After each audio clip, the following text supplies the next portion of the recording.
Hello everyone, कैसे हैं आप लोग? I hope everyone is doing absolutely amazing. This is your mathematics educator Abhinav Jha and welcome all of you on i30 learning platform.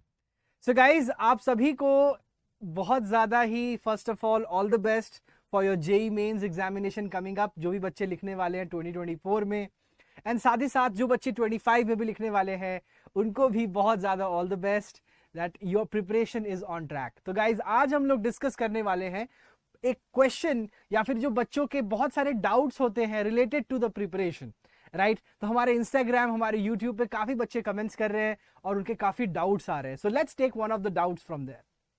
तो बच्चे का एक क्वेश्चन है, sir how do I create an effective study schedule for JEE preparation. तो ये बहुत सारे बच्चों का ये एक कंफ्यूजन रहता है, ये एक डाउट रहता है कि सर एक प्रॉपर शेड्यूल कैसे मेंटेन करें for JEE. So guys, yes, I feel for you, और मैं भी उस सिचुएशन से गुजरा था अपनी प्रिपरेशन में. बट गाइज, एक शेड्यूल मेंटेन करने के लिए एक विल पावर बहुत इंपॉर्टेंट है और एक पैटर्न डेवलप करना बहुत इंपॉर्टेंट है, राइट? आपके जीतू भैया ने भी कहा था 22 दिन में आपको हर चीज की आदत लग जाती है. तो guys, that is somewhat true and you have to maintain a particular order, right? So guys, what is that order? That order is nothing but that test series which you give at the end of the week, right?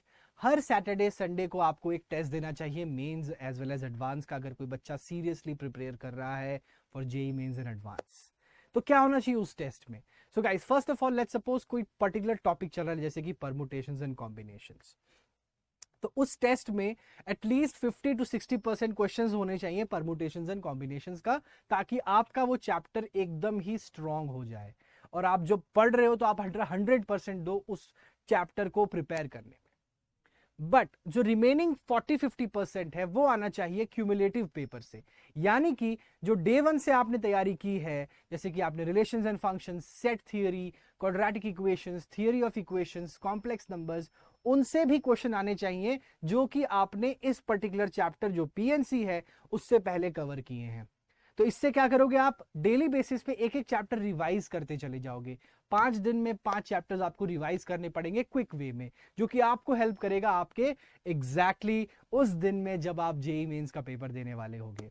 और guys, अब अगर आप ये कोई cumulative revision नहीं करते हो तो आपको एक बार में बहुत ज्यादा बर्डन आने वाला है जब आप रिवीजन करने जाओगे. तो इस तरह की प्रिपरेशन स्ट्रैटेजी से ही आपकी रैंक इंप्रूव होगी. एंड गाइज, इसी तरीके से आप अपना शेड्यूल मेंटेन कर पाओगे और ये सबसे ज्यादा बेनिफिशियल होता है. So that cumulative test series you are getting at i30 learning, guys, है ना? You can take our test series cumulated by amazing educators of India from Kota, top educators, right? तो चलिए गाइज, एक और question लेते हैं comment section से. और एक दूसरा क्वेश्चन हमारे पास है, वो है what are the most important topics for focusing in JEE mathematics. तो सबसे इंपॉर्टेंट टॉपिक्स कौन से हैं, right? So guys, to be honest, mains के लिए कोई एज सच इंपॉर्टेंट टॉपिक नहीं होता है. कोई ऐसा टॉपिक नहीं होता है जिसको आप पढ़ के आपकी रैंक को बहुत ज्यादा बूस्टअप हो जाती है. Mains is all about cumulative study, studying each and every topic, because किसी भी टॉपिक से कोई भी इजी सवाल आ जाता है. So guys, I recommend first of all the students to complete the syllabus for mains. Yes, obviously advance में कुछ topics आप छोड़ के जा सकते हैं क्योंकि difficulty level is at least 2 to 2.5x in that. And their in-depth study is more important than just giving a glance at a particular chapter. पर मेंस में आपको सबसे पहले आपको हर एक टॉपिक को कवर करना बहुत ज्यादा जरूरी होता है, क्योंकि आपको एक एक क्वेश्चन, आपको एक एक रैंक आपको बहुत ज्यादा आगे ले जा सकता है, राइट? बट फिर भी अगर आप बात करें सो इंपॉर्टेंट टॉपिक्स के, तो डेफिनेटली गाइस जो सबसे इंपॉर्टेंट टॉपिक्स हैं वो आते हैं from differential and integral calculus. तो सबसे इंपॉर्टेंट टॉपिक मैं बोलता हूँ एप्लीकेशन ऑफ डेरिवेटिव्स. उसमें बहुत सारे सब टॉपिक्स हैं like tangent and normal, rate measure, maxima minima, increasing decreasing functions and Rolle's and Lagrange's mean value theorem. तो उनसे गाइज आप एक्सपेक्ट कर सकते हो at least 4 questions, which is very very highly weighted, right? उसके बाद जो इंपॉर्टेंट टॉपिक मैं मानता हूं वो मैं मानता हूं आपका डिफरेंशियल इक्वेशंस. उसमें भी आपके 3 से 4 क्वेश्चंस आते हैं एंड मोर और लेस 3 क्वेश्चन तो डेफिनेटली आते हैं इन JEE main examination. Numerical based problem भी बनते हैं और ऑब्जेक्टिव प्रॉब्लम्स भी बनते हैं इस पर्टिकुलर टॉपिक से, क्योंकि ये आपका इंटीग्रेशन और डिफरेंशिएशन दोनों टेस्ट करता है। दूसरी चीज जो आपका थर्ड मोस्ट इंपॉर्टेंट टॉपिक है वो है 3D ज्योमेट्री। 3D ज्योमेट्री में गाइस काफी सारे फॉर्मूलेज हैं। अगर आपने इन डेप्थ स्टडी भी नहीं किया है, अगर आपने distance of a point from a plane, distance of a point from a line, as well as if you have studied distance between two particular skew lines, ये सारे फॉर्मूलेज अगर आपने पढ़े हुए हैं, इस पे आपने क्वेश्चंस प्रैक्टिस की हुई है, तो डेफिनेटली सिमिलर पैटर्न पे आपको जेईई में क्वेश्चंस मिलने वाले हैं। So guys, these are the 3 most important topics for JEE Main. And guys, next question is, how can I improve my problem solving skills in mathematics?